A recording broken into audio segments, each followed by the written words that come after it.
Sodic और लवणीय sodic मिट्टी को उचित उपाय करके प्रबंधित किया जा सकता है।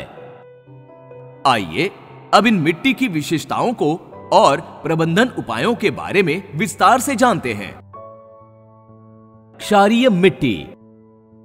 इस मिट्टी का सोडियम को सोखने का अनुपात 15% से अधिक और परिपूर्णता की विद्युत चालकता 4 डेसिमेंस पर मीटर से कम है।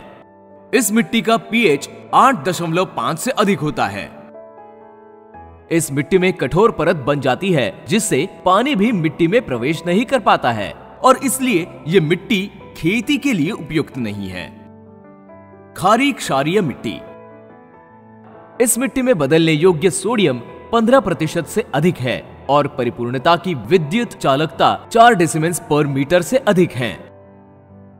जब मिट्टी में बदलने योग्य सोडियम अधिक हो तो पीएच 8.5 से अधिक होगा और जब मिट्टी में घुलनशील नमक का प्रभुत्व होगा तो पीएच 8.5 से कम होगा। सोडिक और लवणीय सोडिक मिट्टी का प्रबंधन।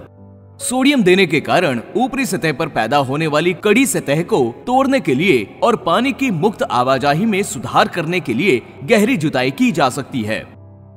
मृदा वातन में सुधार और आगे ढेर को दूर करने के लिए जड़ क्षेत्र में नमक की उचित जल निकासी प्रदान की जानी चाहिए।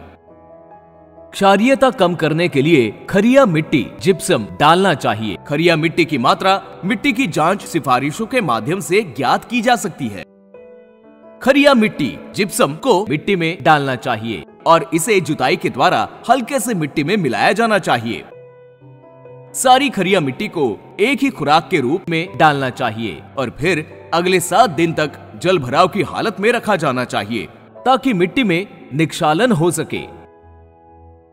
यदि मिट्टी में चूने की मात्रा अधिक हो तो आयरन पायराइट या चूर्ण सल्फर को खरिया मिट्टी की जगह मिट्टी में डालना चाहिए।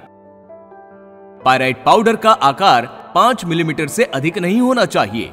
पायराइट मिट्टी पर डालना चाहिए और मिट्टी में मिला देना चाहिए। खेत में हल्की सिंचाई करनी चाहिए और 1 सप्ताह तक खेत को बिना ढके छोड़ देना चाहिए। 1 सप्ताह बाद सिंचाई करें जिससे पानी मिट्टी में घुल जाए। दबाव वाली मिट्टी को खरिया मिट्टी के विकल्प के रूप में इस्तेमाल किया जा सकता है। यदि सोडिक की मात्रा मध्यम स्तर पर है तो ढैंचा को उगाकर और उसको मिट्टी में मिलाकर मिट्टी में सोडिक की मात्रा को कम किया जा सकता है।